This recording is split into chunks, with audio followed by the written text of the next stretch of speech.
Okay, you guys, this is our next video. It's all about this guy right here. Now on YouTube, on the web, you can see all kinds of images and videos about it, so you can get a decent idea how it looks. First we're going to talk about the camera, and we'll talk about me. I'm making the video as a beginner because I haven't shot for 10 years. Okay, now the camera. About 1.5 times at least as heavy as my EOS R I'm filming on right now. Excuse me. I'm so tired, it's ridiculous. Overworked.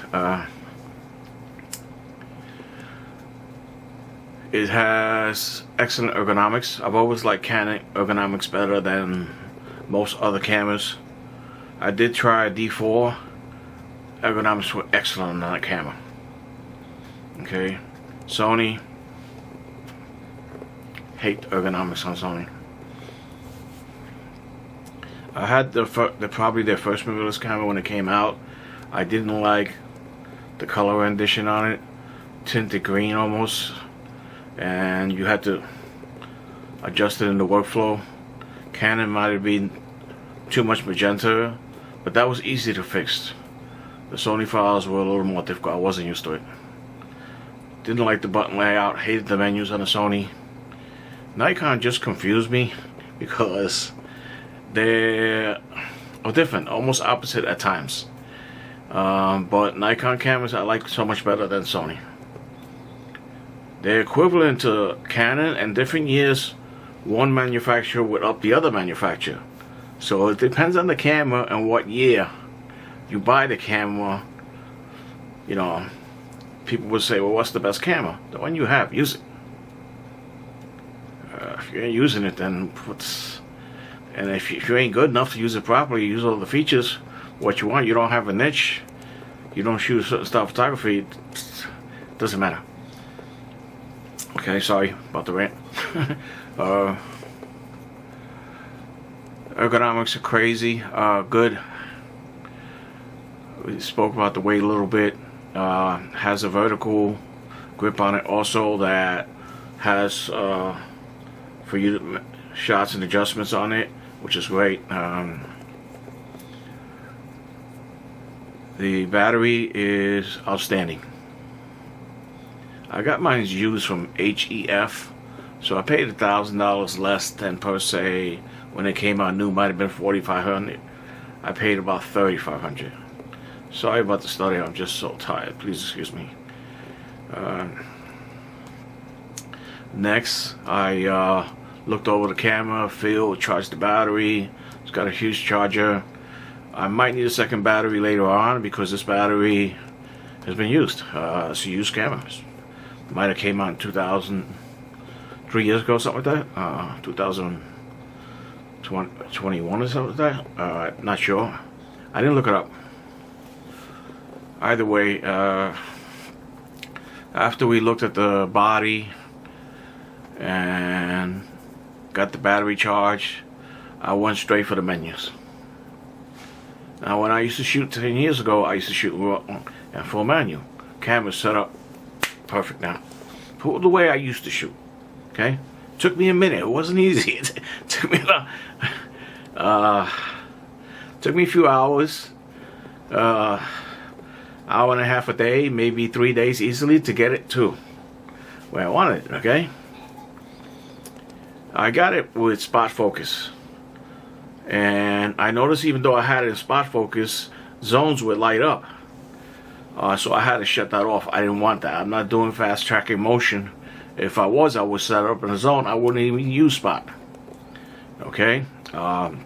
Whether it be animal, car, or people, it has certain features in the camera. You can set it up that way. So that's very cool. I haven't tried it all yet. I haven't even taken any stills yet. I just took test shots. Make sure they're shooting raw. The raw files came out 24 megapixels, which is great. People might say you need more. Doubt it. There's more discussion on that later on. I know this is not a photography channel. Used to have one 15 years ago. So I know a little something. Either way, okay, we got the AF going. Then we went through the entire menus and stills. That was a little tricky. Is get it going, how to go back and forth. Got that going. Then I went through the menu and movie. That was easier. The menus are shorter, and you don't have as many choices as you do in stills. A lot of choices in stills, whether it be fast motion, different styles of photography, stuff like that. Okay. Okay. Went through the menus. Got the menus. Like I said, that took me a minute, at least maybe 4 hours, to go through them, check them, set them up, recheck them, reset them up, figure out what they meant, and things like that. Okay, don't rush it. Okay, this camera's worth it. I think I showed it to you already. The R3. If I did. Like I said, you can see images and still videos on this on YouTube and the internet all you want. This camera is not for a novice. It is not for amateur. You're gonna waste your money and your time.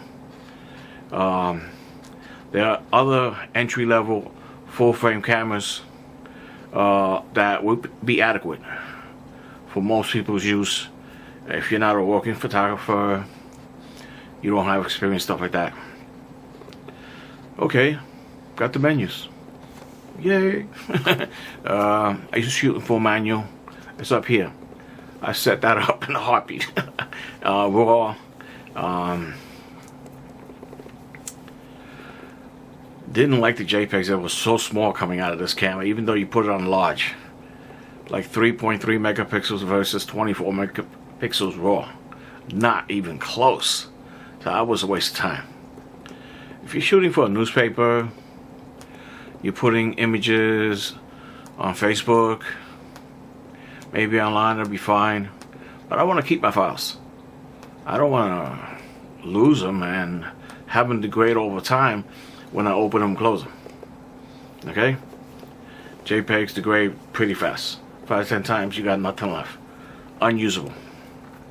Raw files are lossless. If you're using a lossless editor, you're good to go for life.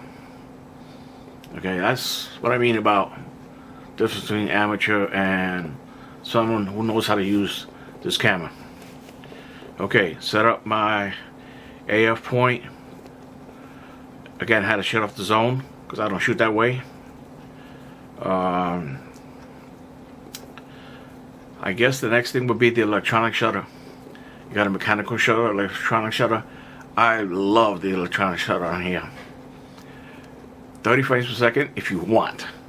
Now you can change how many frames per second. I got it at single shot. That's just the way I shoot. I'm not a working pro.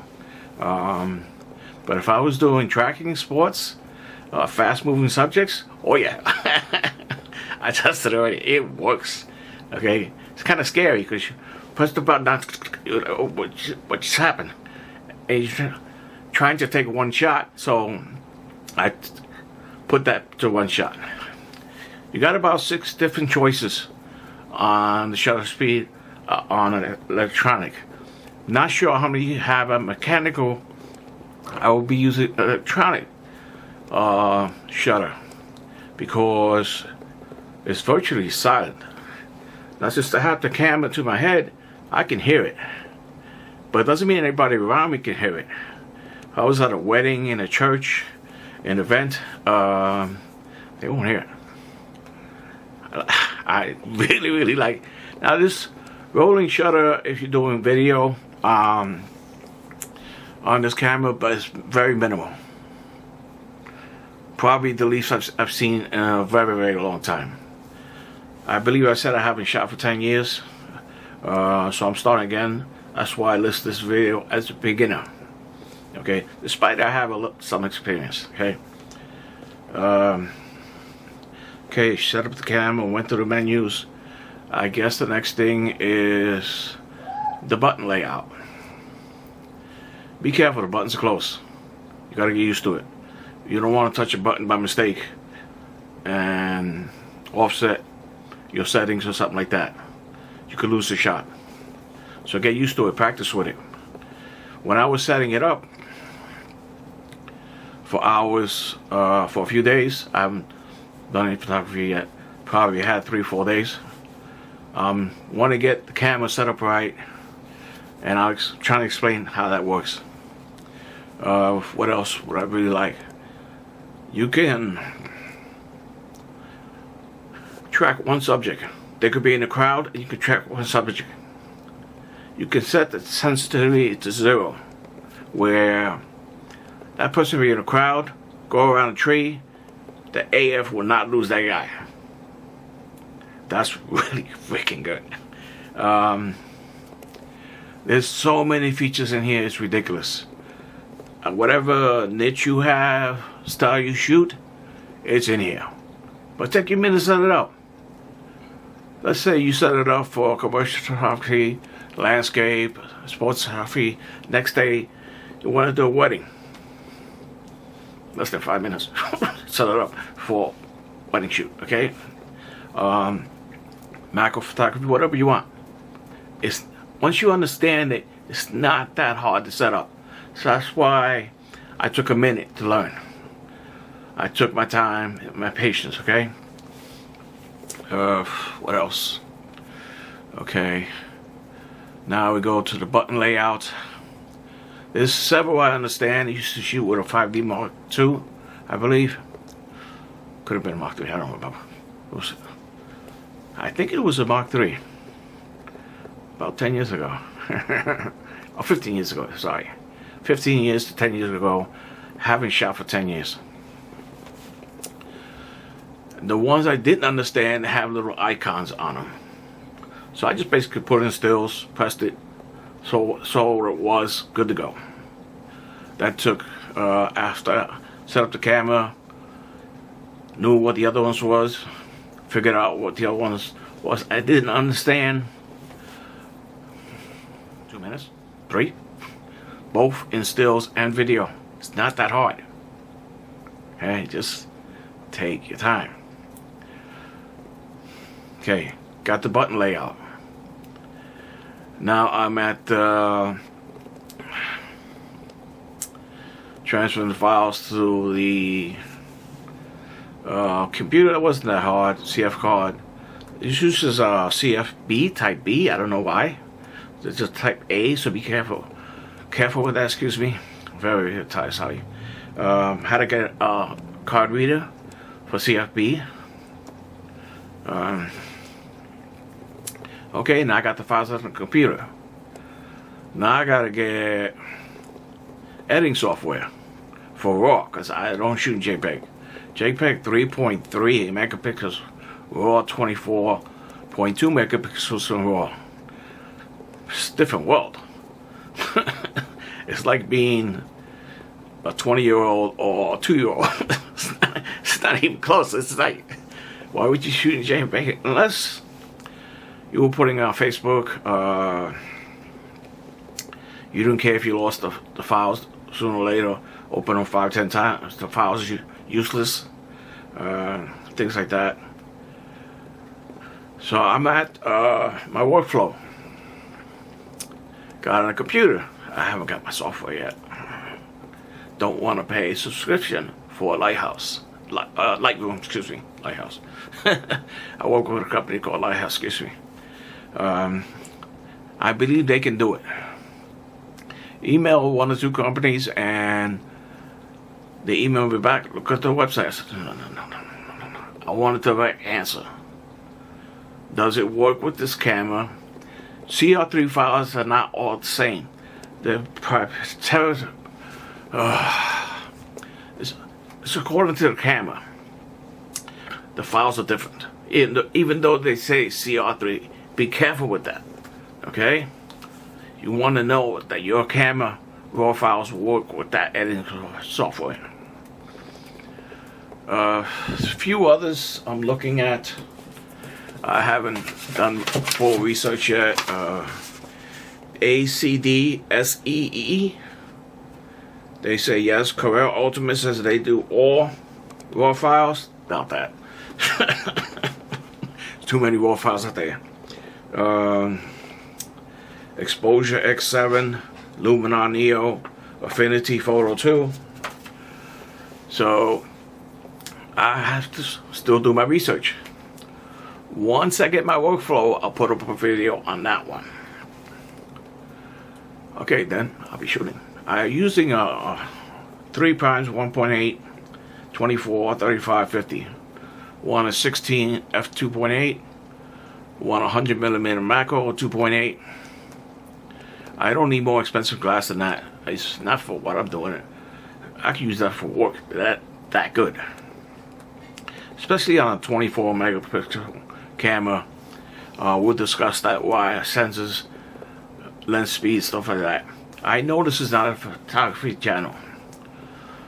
The but is, I know something. I used to have a photography channel 15 years ago. Right?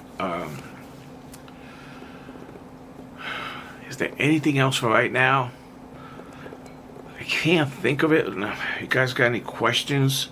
Love the joystick in the back.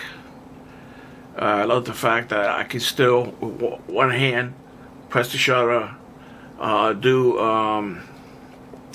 aperture, ISO, shutter speed, with one hand, holding the camera, like I used to do with the 5D Mark III and the 7D. So there's a lot of features that ergos are outstanding. Again, this camera's not for a novice, not for amateur. You're gonna waste your money. You're not gonna get the full features of the camera. Again, I apologize about my stuttering. I'm just so tired. I've been overworked for so long. We're talking about maybe a decade. Life's hard. But if you're good enough, you will enjoy this camera. I probably have to get a second battery. And that's where I'm at right now. My workflow. Next video. See you guys in the next one. Right? Bye.